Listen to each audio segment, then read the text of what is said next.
নমস্কার বন্ধুরা, মায়ের রান্নাঘরে সবাইকে স্বাগত। আজকে নিয়ে চলে এসেছি আপনাদের জন্য আলুর পরোটার রেসিপি।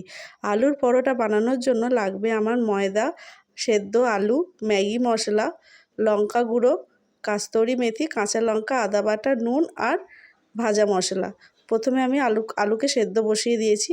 এরপরে ময়দাটা মেখে নেব। ময়দাটা প্রথমে নুন আর তেল দিয়ে একটু ভালো করে নাড়াচাড়া করে তারপরে জল দিয়ে আমি ভালো করে ময়দাটাকে মেখে কিছুক্ষণের জন্য রেখে দেব।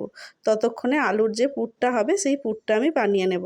আলুর পুর বানানোর জন্য আমি কাস্তুরি মেথিকে প্রথমে একটু কড়াইতে, শুকনো কড়াইতে একটু নেড়ে নিয়েছি। তাতে কিন্তু টেস্টটা খুব সুন্দর বেড়ে যায়। এরপরে আলুটা সেদ্ধ হয়ে গেলে আলুটাকে ভালো করে ব্লেন্ড করে নিয়ে আমি কড়াইতে সর্ষের তেলের সাথে দিয়ে দিলাম আদা বাটা, আর তারপরে দিয়ে দিলাম সেদ্ধ করে রাখা আলু। তার উপরে একে একে সব মশলাগুলো দিয়ে দেবো। কাস্তুরি মেথি, ম্যাগি মশলা, লঙ্কা গুঁড়ো, নুন আর ভাজা মশলা দিয়ে, আর ছোট ছোট করে কাঁচা লঙ্কা কুচিয়ে দিয়ে দিয়েছি। দিয়ে ভালো করে আমি আলুর পুরটাকে বানিয়ে নিয়েছি।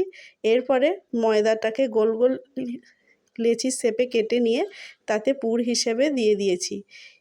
আলুর পরোটা কিন্তু একটু লেচিটা বড় করে করতে হবে, যেহেতু পুরটা পরিমাণ মতো দিতে হবে। এবারে আমি পরোটাগুলোকে একে একে ভেজে নেব। সাদা তেল দিয়ে ভালো করে এপিট ওপিট লাল করে ভেজে নিলাম। আমার কিন্তু রেডি হয়ে গেল আজকের রেসিপি আলুর পরোটা। তাই আর দেরি না করে বাড়িতে স্ন্যাক্স হিসাবে আজকেই বানিয়ে ফেলুন, আর আমাকে কমেন্টে জানান কেমন লাগলো আজকের রেসিপি। এইসব রান্নার ভিডিও পেতে মায়ের রান্নাঘর চ্যানেলটি ফলো করে দেবেন। আর ভিডিও ভালো লেগে থাকলে শেয়ার করতে কিন্তু ভুলবেন না। আর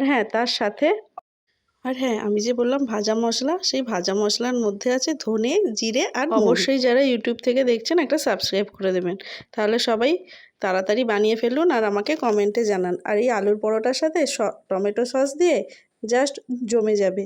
তাই লাইক, কমেন্ট আর শেয়ার করে আমার পাশে থাকবেন। ধন্যবাদ। আজকের জন্য এইটুকু। আবার চলে আসবো আরেকটি নতুন রান্নার ভিডিও নিয়ে। ততক্ষণের জন্য টাটা।